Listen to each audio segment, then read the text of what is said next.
Sir ഇന്നലത്തെ കേന്ദ്ര budget നമ്മൾ കണ്ടല്ലോ സാർ. ആ കേന്ദ്ര ബഡ്ജറ്റ് ആകെ നോക്കുമ്പോൾ എല്ലാവരും പറയുന്നൊരു കാര്യമാണ് സാർ, ഈ നമ്മുടെ സംസ്ഥാനം കേരളം ഇന്ത്യയുടെ ഭാഗമല്ലെന്ന് തോന്നുന്ന മട്ടിലുള്ള ഒരു ബഡ്ജറ്റ് അവതരണമാണ് കേന്ദ്ര ധനകാര്യമന്ത്രി നടത്തിയിരിക്കുന്നത്.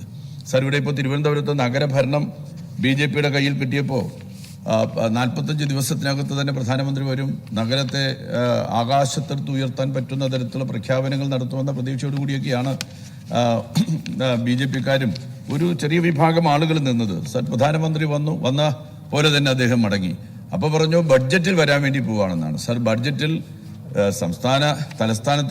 സംസ്ഥാനത്തെക്കുറിച്ചോ ഒരു അക്ഷരം ഉരിയാടാൻ വേണ്ടി തയ്യാറായില്ല എന്നുള്ളതാണ്. വല്ലാത്തൊരു കൊലച്ചതിയാണ് സാർ യഥാർത്ഥത്തിൽ BJPയുടെ കേന്ദ്ര ഗവൺമെന്റ്, നരേന്ദ്രമോദി, നിർമ്മല സീതാരാമൻ ഇവരെല്ലാവരും കൂടെ നമ്മുടെ സംസ്ഥാനത്തോട് കാട്ടിയിരിക്കുന്നത്. സാർ ജോൺ ബ്രിട്ടാസ് കേന്ദ്ര ബഡ്ജറ്റ് കഴിഞ്ഞപ്പോൾ പറഞ്ഞതുപോലെ കേരളത്തിന് കിട്ടിയത് ആമയും തേങ്ങയുമാണ് സാർ.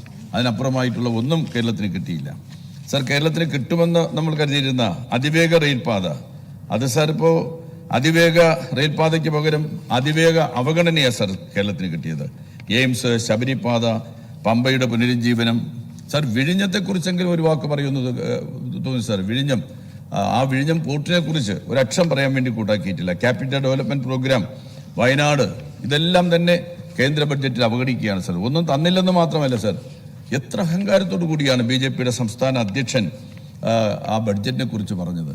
ഒന്നും തരില്ല, അദ്ദേഹം പറയുകയാണ് ഒന്നും ഞങ്ങൾ തരാൻ വേണ്ടി പോകുന്നില്ല, NDA വരട്ടെ അപ്പോൾ തരാമെന്ന് പറയുന്ന തരത്തിലുള്ള ഒരു അഹങ്കാരം എങ്ങനെയാണ് സാർ നമ്മുടെ രാജ്യത്ത് ഒരു BJPയുടെ നേതാവിനുണ്ടാവുക? ആരാണ് സാർ അങ്ങനെ പറയാനുള്ള അധികാരം അദ്ദേഹത്തിന് കൊടുത്തിരിക്കുന്നത്?